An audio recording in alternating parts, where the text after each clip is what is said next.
On your Thursday episode of Locked On Raptors, is Michigan's Kobe Bufkin the ideal target for the Raptors at number 13? I think he just might be. We'll get into why on today's episode of Locked On Raptors. Thanks for hanging. You are Locked On Raptors, your daily Toronto Raptors podcast, part of the Locked On Podcast Network. Your team every day.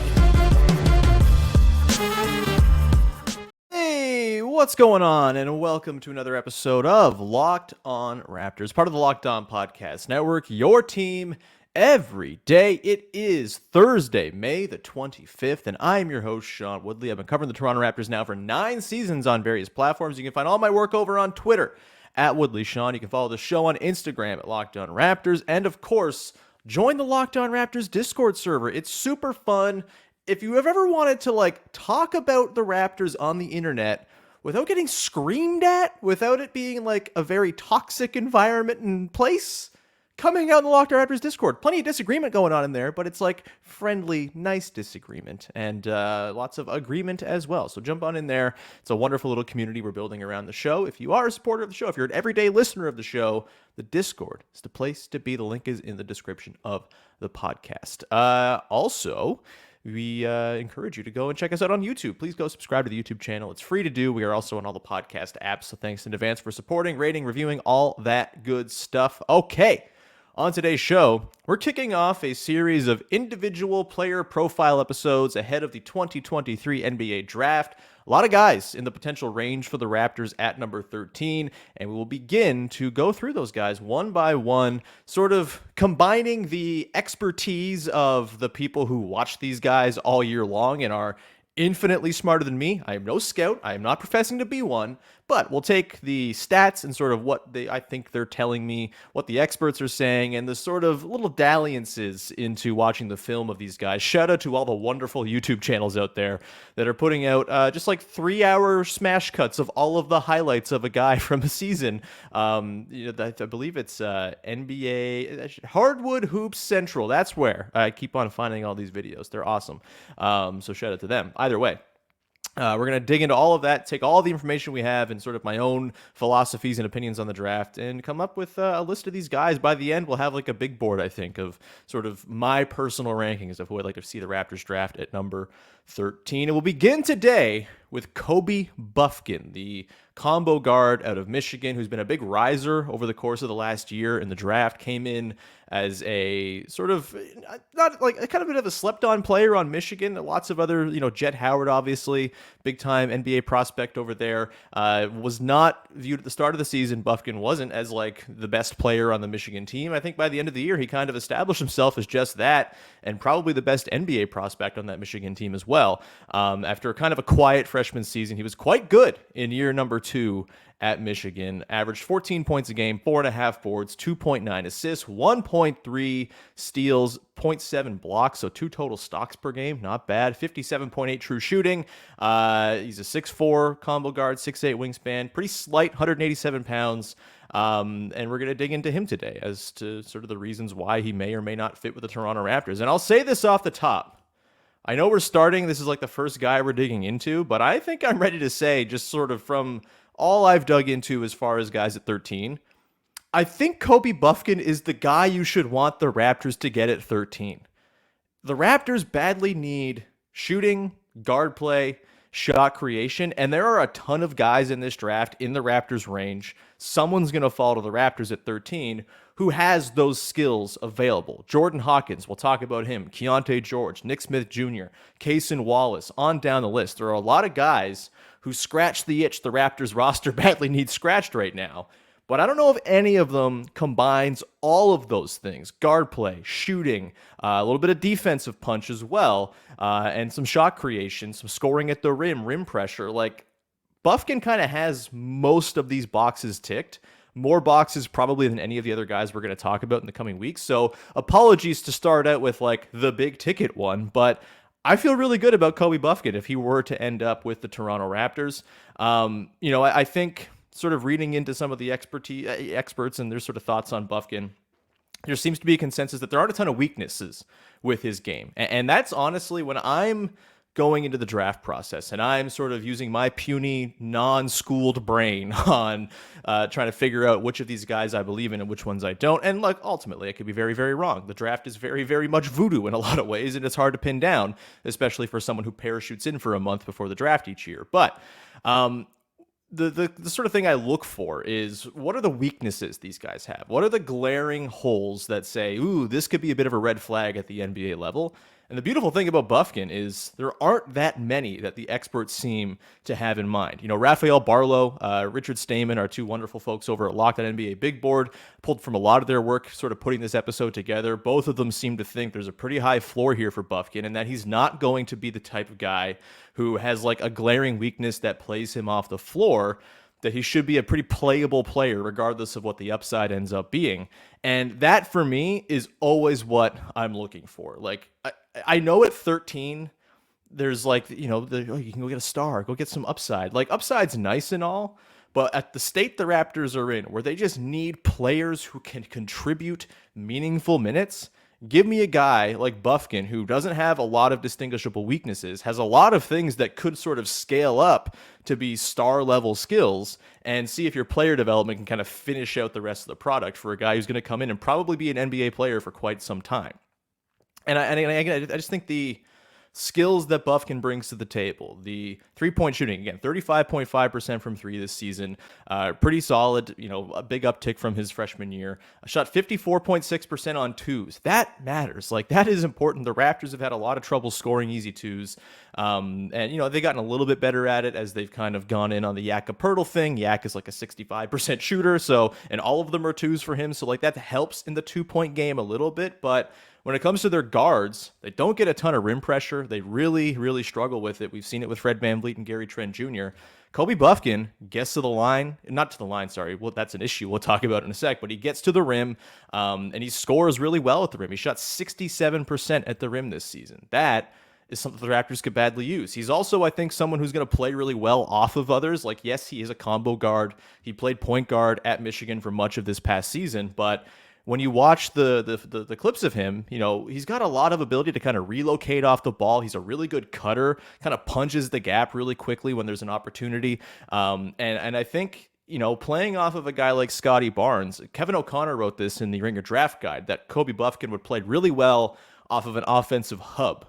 I don't think the Raptors have an offensive hub just yet. Pascal can do it for stretches. Yak-a-Pirtle can run things from the elbow, and there's some pretty interesting stuff we've already seen with a good cutter in OG Anunoby in the way that he plays off of Yak-a-Pirtle. Throw in Kobe Bufkin. Maybe that's another guy you can kind of weaponize Pirtle's playmaking with, pull him away from the basket a little bit more so there's less of a clogged interior.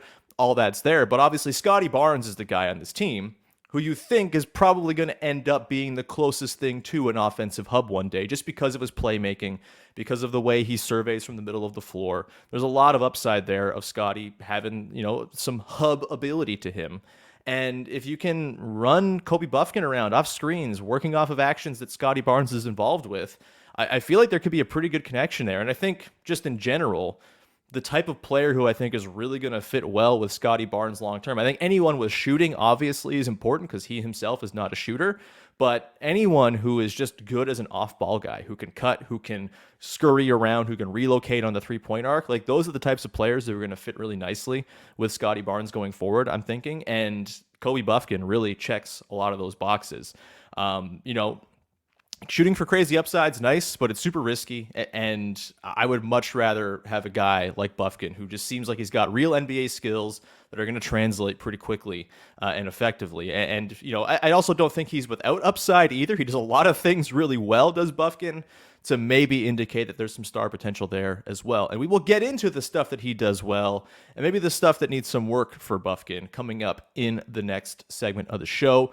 Before we do that, however, I've got to tell you about our good friends over at eBay Motors. Just like when you're building a championship team, when you're putting your car together, having the right fit for all the right parts is essential. You got to have that perfect fit. Otherwise, you're in trouble. It's the same when it comes to your car as it is with a championship team. Every part needs to fit just right. So the next time you need parts and accessories, head to eBay Motors. With the eBay Guaranteed Fit, you can be sure every part you need fits just right the first time around. Just add your car to My Garage and look for the green check to know that your part will fit. And if it doesn't, your money back, baby, because just like in sports, confidence is the name of the game when you shop on eBay Motors. And with over 122 million parts to choose from, you'll be back in the game in no time. After all, it's easy to bring home a win when the right parts are guaranteed. Get the right parts, the right fit, and the right prices on ebaymotors.com. Let's ride. eBay Guaranteed Fit, only available to U.S. customers. Eligible items only. Exclusions apply.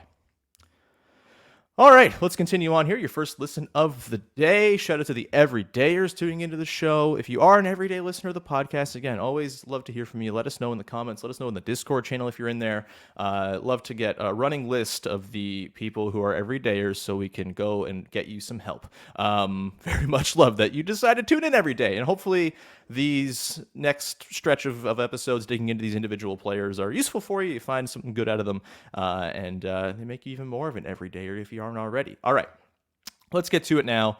Kobe Bufkin, the things he does well, things he does maybe not so well. I think the list of things he does well, a lot longer than the list of stuff that's maybe a little bit concerning. And as far as things to like about Kobe Bufkin, I mean, number one on the list, of course, he's a lefty, baby. We love lefties. They're super cool. And like the Raptors, I feel like, have had a noticeable dearth of lefties over the years. So that's, reason number one. Obviously, you move up, you trade up to number two and get Kobe Bufkin because he's a lefty, of course.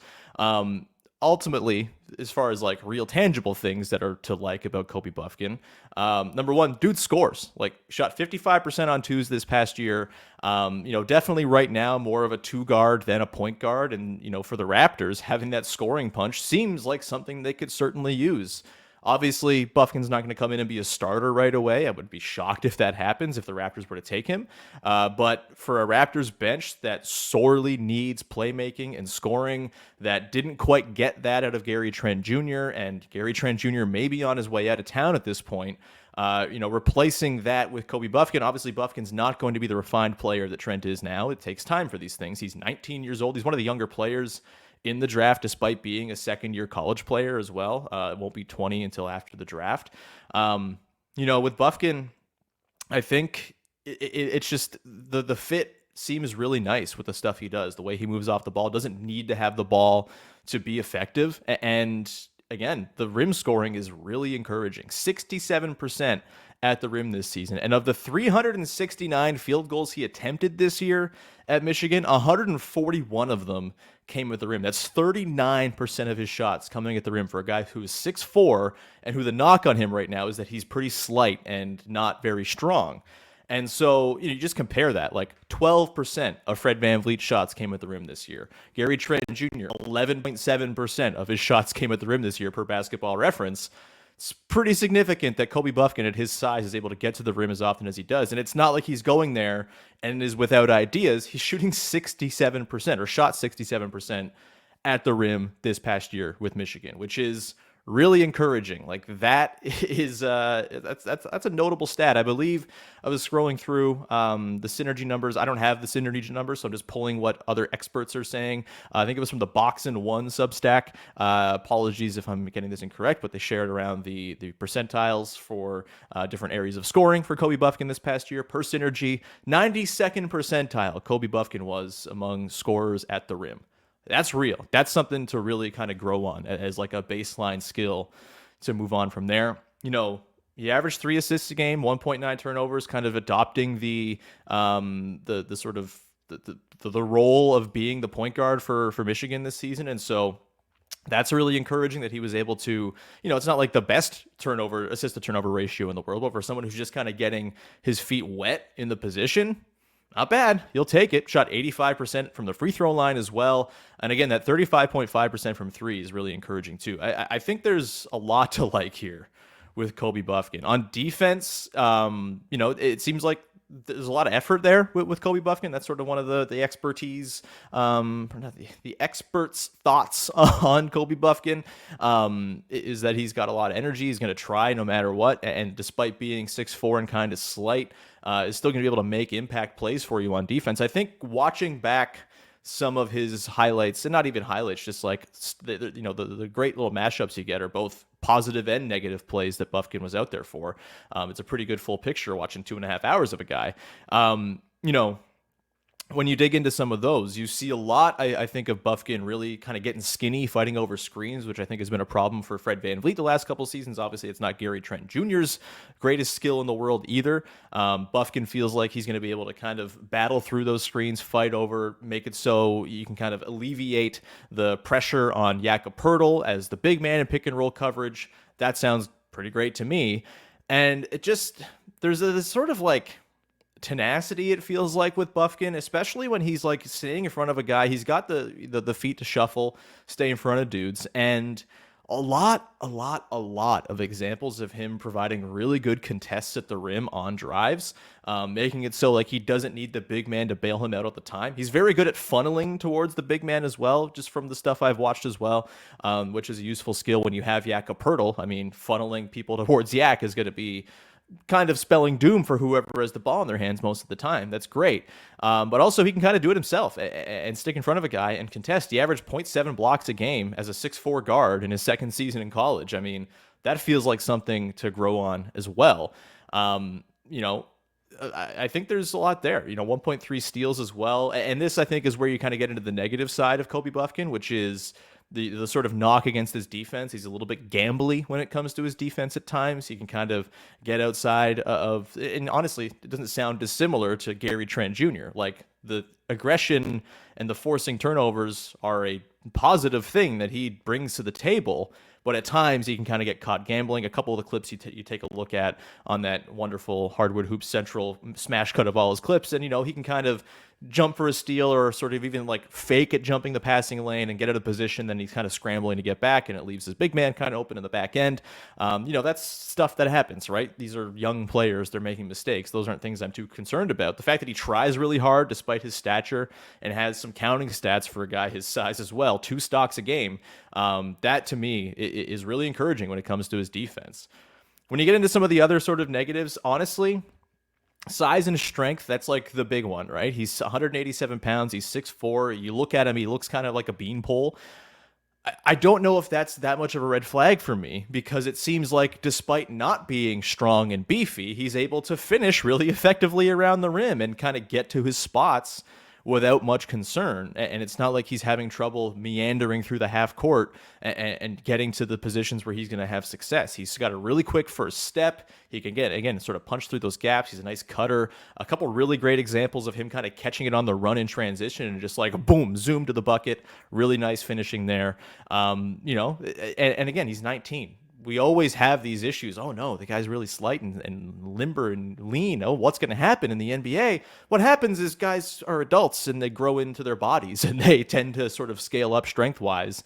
And more often than not, these strength concerns for guys aren't super massive concerns at the NBA level. And so I'm not, because he, through being a small of stature guy right now, is still able to finish at the rim the way he does, get to his looks the way he does, and affect the game defensively the way he does. Like, I'm not concerned, and I feel like he'll fill out and it will be just fine. And again, this could be foolish. I don't know his biomechanical data and all that crap, but just sort of looking at the way history has kind of gone with these smaller guys, typically, just as you mature, you get into an NBA regimen, you're working with NBA trainers, you have an NBA chef making you food, all of this stuff. Like, guys tend to bulk up, and that becomes less of a concern. The other sort of drawback that Raphael Barlow and Kevin O'Connor both kind of indicated here, pull-up game can be a little bit inconsistent for Bufkin, and his sort of shot selection at times can be a little bit suspect when he is working that pull-up game.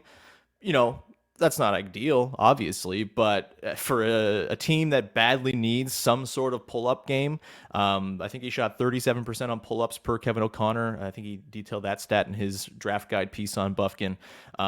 It's not great. It's not amazing by any means on 37% on pull-up twos or whatever it was, but it's the fact that he's willing to go there and can get to those spots to take those shots, I think is something the Raptors could badly use. And even if you don't use Bufkin as like an on-ball creator early in his career, the off-ball stuff he does, he doesn't need the ball to be a successful, impactful, effective player, which is really encouraging. So yeah, the drawbacks, it's almost like going into like a job interview and being like, my weaknesses are I work too hard and I care too much. It's kind of how I feel about the weaknesses that Bufkin has. It's like, yeah, the size and strength, sure, but like you're still doing just fine through the size and strength issues that you have right now as a 19-year-old that'll probably go away.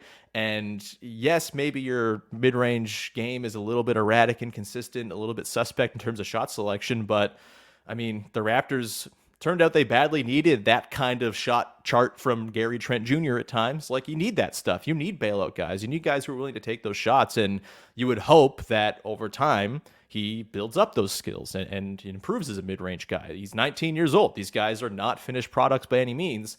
The fact that he can get to those looks is to me enough to be pretty encouraged about his long-term upside as a sort of self-creating guard who can kind of make things happen from nothing.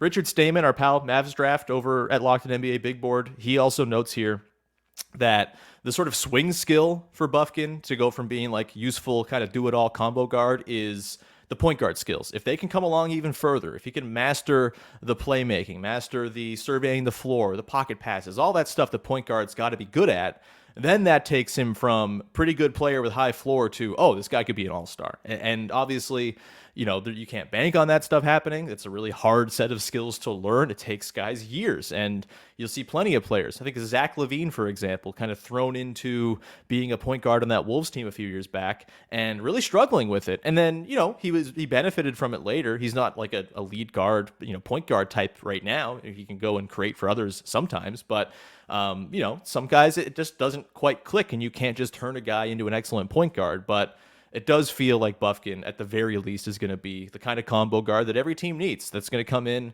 and give you some buckets while also not taking away from things on defense, which is oftentimes the trouble you can find with these combo guard types is, all right, they can go score, they can be a microwave guy, but can they defend it all? Can they be on the floor in an important game? And it seems like Bufkin profiles the type of guy who will be there. So again, not a whole lot to dislike if the Raptors are to go and take Kobe Bufkin at 13. The problem is, will he even be there for the Raptors at 13? And that is a bit of a dubious question right now. We'll get into why that is and why he's been rising up boards over the last year or so, and the teams in front of the Raptors who could potentially jump at Bufkin, where he's being mocked in other drafts. We'll get to that in a sec. Before we do that, however, Locked On NBA Big Board, baby. It's a wonderful, wonderful podcast. You've got Raphael Barlow, Richard Stamen, Leif Thulin over there doing a wonderful job. They were at the Combine.